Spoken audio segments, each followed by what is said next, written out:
Conversation sur une barque, juillet 2025. Aujourd'hui, je reçois sur le bateau Jean-François Fraysse. Bonjour Jean-François. Bonjour. Alors Jean-François, toi, c'est plus qu'une vidéo qu'il faudrait, hein. C'est un feuilleton, puisque d'abord, tu es le plus américain des Karénakois, tu as une vie extraordinaire, tu as été acteur, tu as appris l'agriculture, tu as été restaurateur à New York. Alors, raconte-nous d'abord ses débuts, la communale ici, puis jusqu'à l'école blanche, à l'école de comédiens. Oui. Alors ici à Karénak. Oui, à Karénak, moi quand j'étais petit, il n'y avait encore pas l'eau courante. Et j'ai fait un peu d'école communale, mais après j'ai été à Paris, j'ai appris chez les frères à quatre bras, là. Et puis j'ai passé, et j'ai été en Normandie, j'ai passé un BTS au Pays Basque. Et voilà quoi, j'ai évolué. Et alors comment tu es arrivé rue Blanche? Ah, rue Blanche, je m'étais présenté. Je m'étais présenté et j'avais été reçu. Mais la rue Blanche, ça ne me plaisait pas beaucoup parce que il y avait trop de... J'étais avec des gens qui... Moi, j'avais déjà un enfant à cette époque-là. Elisabeth avait déjà un enfant. Donc voilà quoi, j'étais pas au niveau, j'étais pas insoucieux comme tous ces gens-là. Et voilà quoi. Donc, Mais tu as quand même fait du théâtre, tu as eu ta troupe, tu as même joué à Bordeaux au Festival Sigma. Oui, j'ai même eu une critique de Colette Godard dans la première page du Monde qui pensait que je serais un metteur en scène d'avenir. Et j'ai aussi...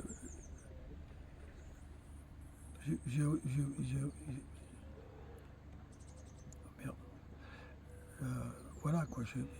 Et c'était comment cette troupe? Elle s'appelait comment? Oui, j'avais un espace dans un chai dans la rue Constantin à Bordeaux. Et j'ai fait plusieurs créations. Et au Festival Sigma, j'avais créé la pièce d'un poète. Et voilà quoi. Et puis bon, et d'un seul coup, j'ai joué à Saint-Cyr-la-Popie chez Françoise Tournier, qui avait le château. C'est le dernier spectacle que j'avais fait dans la région, parce que j'ai joué aussi dans le théâtre, dans le cloître. Mais et là, il y avait un monsieur qui était attaché culturel à la White House. Et donc, il m'a dit, l'Amérique, ça vous intéresse? J'ai dit oui, et j'ai vendu mon camion, le matériel pour les projecteurs, et je suis parti pour l'Amérique. Alors, tu arrives aux États-Unis, et puis là, bien sûr, tu ne parles pas un mot d'anglais, puis il fallait vivre, donc tu t'es embauché dans des restos pour faire des petits boulots. Je galère. Je me rappelle que j'avais une copine qui m'avait mis... j'avais trouvé un boulot pour placer les gens dans le restaurant. Et elle m'avait mis This table is okay for you. Et à chaque fois que je voyais un petit peu la porte bouger, à chaque fois j'avais des sueurs froides.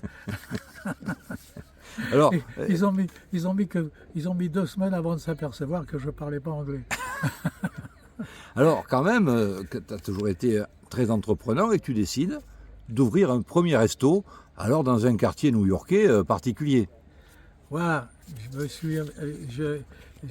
j'étais avec J'étais dans le Lower East Side, c'est-à-dire c'est un quartier de Manhattan, qui était très très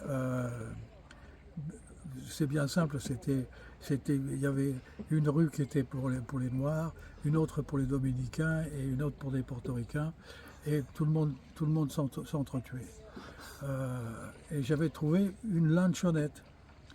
Et alors ce que j'ai fait, c'est que je suis monté sur une échelle et j'ai mis là.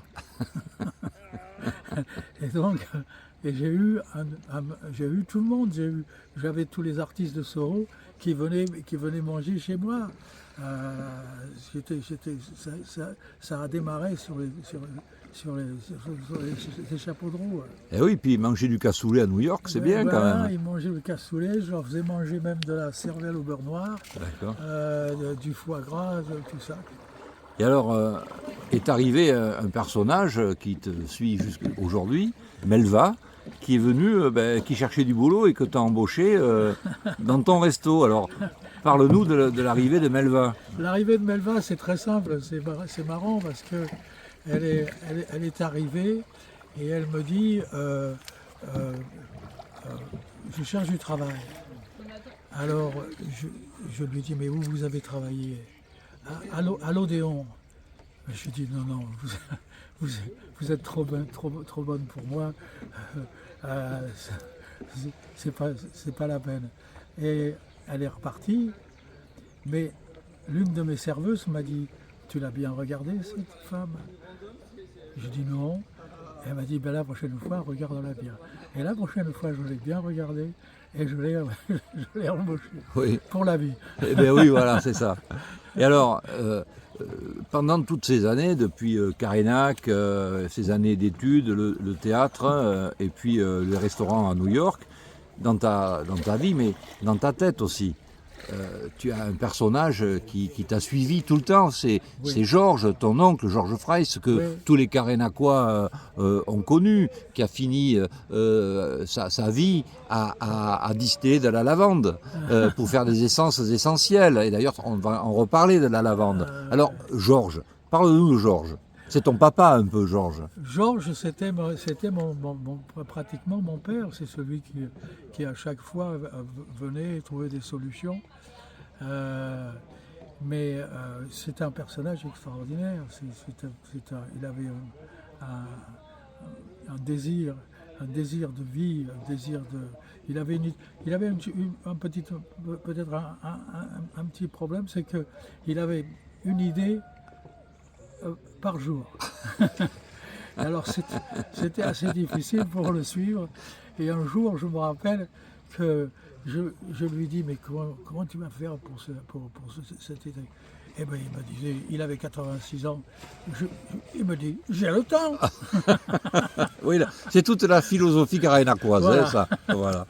Alors, Georges t'as suivi dans ta tête, c'était vraiment ton phare, ton fil rouge, hein, ouais. Et tu as continué ta carrière à New York, dans ces restaurants. Tu en as ouvert un autre, où il y a eu Andy Warhol, il y a eu Madonna et d'autres qui sont venus.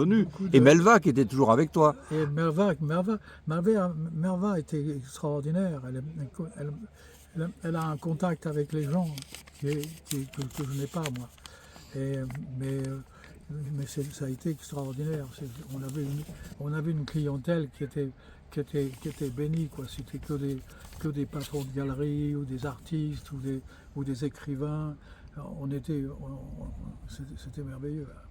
Et alors, bon, tu es resté là-bas jusqu'à tard quand même, hein, puisque tu es revenu, tu as décidé de revenir à Karenac, et chacun dans sa tête, Melva et toi, vous aviez déjà des idées en tête, parce que tu es un peu comme Georges, hein, il faut quand même continuer à faire de l'avant.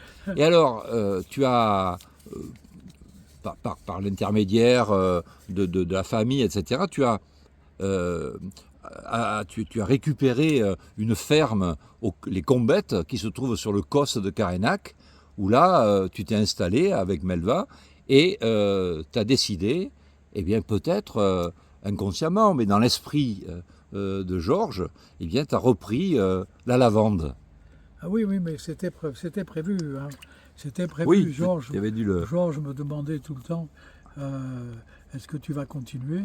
J'ai fait tout ce qu'il peut, tout ce que je pouvais pour le faire. Et j'en suis très content. Mais Et il t'avait bien appris le métier, enfin tout. c'est un métier qui s'apprend sur le tas. Eh, ouais. Okay. Distiller, on fait une erreur, on est trop gourmand et puis on s'en aperçoit et on rectifie. C'est passionnant plus c'est agréable. Quoi. Ben oui. C'est les odeurs et tout ça. Ouais. Et puis il faut dire que le site là-haut est particulier. Hein. Oui, c'est le paradis. C'est le paradis. Les Combettes en haut, c'est le paradis. Il y a 20 ans que je l'ai acheté, les Combettes. C'est pas d'hier. Hein. Et c'était le but, c'était de revenir. Mais l'avantage de Melva aussi, c'est qu'elle n'est pas revenue sans rien. Elle a travaillé le yoga, si bien qu'elle a apporté quelque chose au village. Elle a créé quelque chose qui est différent de la lavande, mais qui se complète bien. C'est-à-dire que Melva, elle a décidé de monter une sorte d'école de yoga ou de une. Non, elle a 4 classes maintenant. Elle a 4 classes, voilà. Elle a pratiquement 70 élèves. Et donc tout ça, on est accompagné par les grenouilles, tu vois. Ils approuvent. Ils approuvent, voilà. Bah, c'est sympa, hein. Au moins on ne triche pas. Hein. Voilà. Donc tu es revenu donc à Carénac. Tu as une partie de tes enfants qui sont pas loin. Tu as Anne-Isabelle qui habite au bord de l'eau. Tu as Benoît dans le bourg. Enfin bon, tu as cette vie maintenant apaisée, tranquille, où tu t'exerces à ta passion, avec Melva la sienne, et vous faites partie aujourd'hui bien des personnalités carénacoises que l'on croise et qu'il faut mieux connaître. Oui. J'espère. Voilà. En tout cas, Jean-François, je te remercie d'être venu sur le bateau pour cette petite conversation. Et je vais, dans la semaine, monter aux Combettes, parce que tu sais que tu as une série de portraits que je vais te faire pour mettre sur le blog pour accompagner la vidéo. Ok. Alors, merci Jean-François. J'en prie, merci à toi.